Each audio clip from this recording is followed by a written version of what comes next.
शर्मा कक्षा 10 मा अध्ययन सम्पूर्ण विद्यार्थी भाइ बहिनीहरु मेरो नमस्कार छ। हाम्रो युट्युब च्यानलबाट कक्षा 6 देखि 12 सम्मका सामाजिक विषयसँग सम्बन्धित र विविध विषयमा सामाजिक गतिविधिहरू सुन्न र हेर्न सक्नुहुन्छ। र यदि तपाईँ यो च्यानल आज नयाँ हुनुहुन्छ भने हाम्रो च्यानललाई सब्स्क्राइब गर्न नभुल्नु होला, लाइक शेयर कमेन्ट गर्न पनि नभुल्नु होला।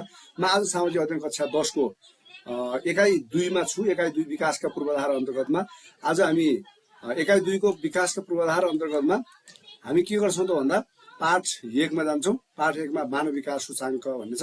मानव विकास सूचाङ्क भनेको के हो, कसरी मानव विकास सूचाङ्क निर्धारण गरिन्छ, मानव विकासका अवधारणा concept of the human development भन्छ। मानव विकास मानवका छनौटलाई व्यापक बनाउने प्रक्रिया भन्छ। दुईवटा विश्वयुद्धमा तहस नहस भएको विश्वलाई यथास्थितिमा ल्याउनको लागि सन् 1950 र 1960 अनि 1970 को दशकमा तीव्र आर्थिक विकासलाई जोड दिँदा मानव विकासको पक्ष ओझेलमा 1990 को दशकबाट मानव विकासको अवधारणा सुरु भएको। त्यस्तै गरेर मानव विकास सूचाङ्कको अवधारणा छ। हेर्नुस् है, अमर्त्य सेन र महबुब उल हक यो मानव विकास सूचाङ्कका अवधारणा ल्याउने, मानव विकास सूचाङ्कको अवधारणा ल्याउने।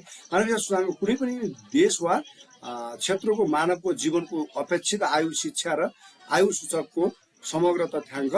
अनि यो तथ्याङ्कलाई सन् 1990 मा पाकिस्तानी अर्थशास्त्री महबुब उल हुक, भारतीय अर्थशास्त्री अमर्त्य सेनले प्रतिपादन गरेका थिए। र आर्थिक विकास मात्र विकासको सूचक हुन सक्दैन भन्ने मान्यता पनि यिनीहरूले चाहिँ अगाडि सारेको पाइन्छ। मानव विकास सूचाङ्कको अवधारणा, मानव विकास सूचाङ्कको निम्न 3 सूचक वा आयाममा समावेश हुन्छ। दीर्घ स्वस्थ जीवन, ज्ञान, सभ्य जीवनस्तर। यहाँ चित्रमा दिएको छ।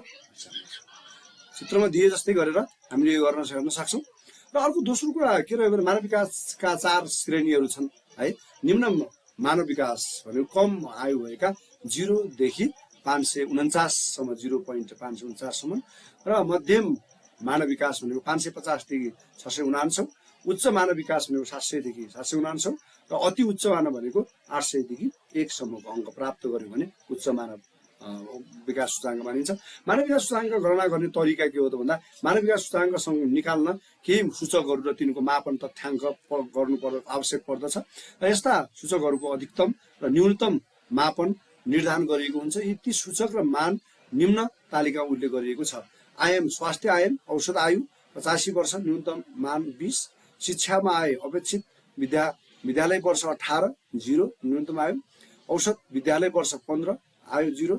जीवन आयम प्रति व्यक्ति आय $7,500, $75,000 र $100 न्यूनतम आय मानिएको छ। अनि मानव विकास सूचाङ्क गणना गर्ने सूत्र छ। मानव विकास सूचाङ्क निकाल्ने निम्न सूत्रहरू 3वटा सूत्रहरू प्रयोग गर्न सकिन्छ। एउटा चाहिँ के हो त भन्दा सम्बन्धित देशको औसत आयु, विश्वको न्यूनतम आयु अपन विश्वको अधिकतम औसत आयु, विश्वको न्यूनतम आयु। अर्को शैक्षिक सूचक निकाल्ने अनि आय सूचक र जम्मा मानव विकास सूचाङ्कको निकाल्दा 3 को रुट अन्डरमा स्वास्थ्य सूचक इन्टु शैक्षिक सूचक इन्टु आय सूचक गर्यो भने यसको HDI ह्युमन डेभलपमेन्ट इन्डेक्स निकाल्न सकिन्छ। त्यस्तै गरेर हामीले यता राखेका छौँ नेपाल लगायत सार्क राष्ट्रहरूको मानव विकास सूचाङ्कको अवस्था। नेपाल श्रीलङ्का अङ्क 780, 78 स्थानमा। मालदिभ श्रीलङ्का र मालदिभ 762, 87। त्यस्तै गरेर भुटान 681, 125 र बङ्गलादेश 670, 60, 129 र भारत 644, 134 स्थानमा। र नेपाल 601 अङ्क प्राप्त गरेर 147, 46स्थानमा पर्न सफल छ। पाकिस्तान, बङ्गलादेश पनि अफगानिस्तान त्यस्तै प्रकारले रहेका छन्। र मानव विकास सूचाङ्कको महत्त्व के छ त भन्दा देशको मानव विकासको अवस्था थाहा पाउन, देशको शिक्षा र स्वास्थ्य आयोगको अवस्था बुझ्न, विकास निर्माणका कार्य वा प्राथमिकता क्षेत्रहरू तय गर्न, राष्ट्रिय नीति तथा कार्यक्रम निर्माण सम्पादन र परिमार्जन गर्न, देशहरू बीचको विकासको अवस्था तुलना गर्न। त्यस्तै गरेर सन् 2023 को नेपालको मानव विकास सूचाङ्कको अवस्था विश्लेषण गर्नुहोस् भनेको छ हैन। विश्लेषण गर्दा 2023-24 को प्रतिवेदन अनुसार नेपालको मानव विकास सूचाङ्क 0.601 पुगेको छ र विश्वका 193 देश र भूभाग मध्ये 146औं स्थानमा रहेको छ।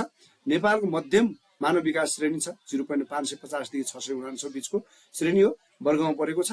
नेपालले विगत 5 दशकदेखि प्रगति गरे तापनि कोभिड महामारीपछि गतिरोध आएको छ। त्यस्तै गरेर नेपालले विगत जलवायु परिवर्तन डिजिटल यो त्यसै दोस्रो सेसनमा के छ भने जलवायु परिवर्तन डिजिटलाइजेसन गरिबी र असमानताको क्षेत्रमा सामूहिक रूपमा काम गर्न नसक्नुले मानव विकासमा बाधा पुगेको 2011मा भन्दा 3 स्थान माथि उक्लिएको सन् 2011 को नेपालको मानव विकास सूचाङ्क 591 र स्थान 149 हुनुपर्नेमा अर्थ मन्त्रालयले गलत तथ्याङ्क प्रयोग गरेकोले सन् 2020 कै तथ्याङ्क 602 प्रयोग हुन पुगेको।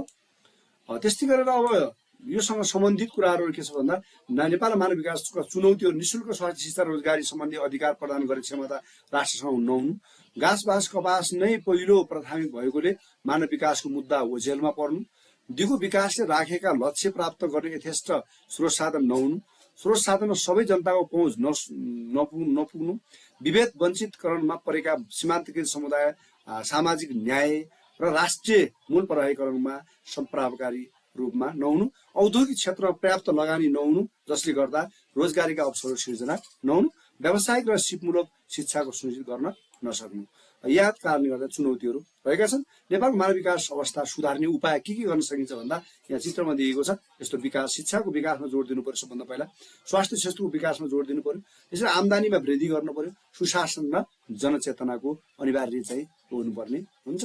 त्यस्तै गरेर अति छोटो उत्तर अब यसमा हामीले प्रश्नहरू राखेका छौँ। मानव विकास सूचाङ्क भनेको के हो, योभन्दा पाठ अगाडिबाट हामीले पढ्न सक्छौँ। अनि नेपाल मानव विकास सूचाङ्क कम हुनुको कुनै 2 कारणहरू के हुन् र नेपालमा मानव विकासको अवस्था सुधार्न अपनाउनु कुनै 2 उपायहरू सुझाउनुहोस् भनेको छ। नेपालमा मानव विकासको कुनै 1 चुनौती बताउनुहोस् भनेको छ र यी प्रश्नहरू यहाँले गर्नुहोस्।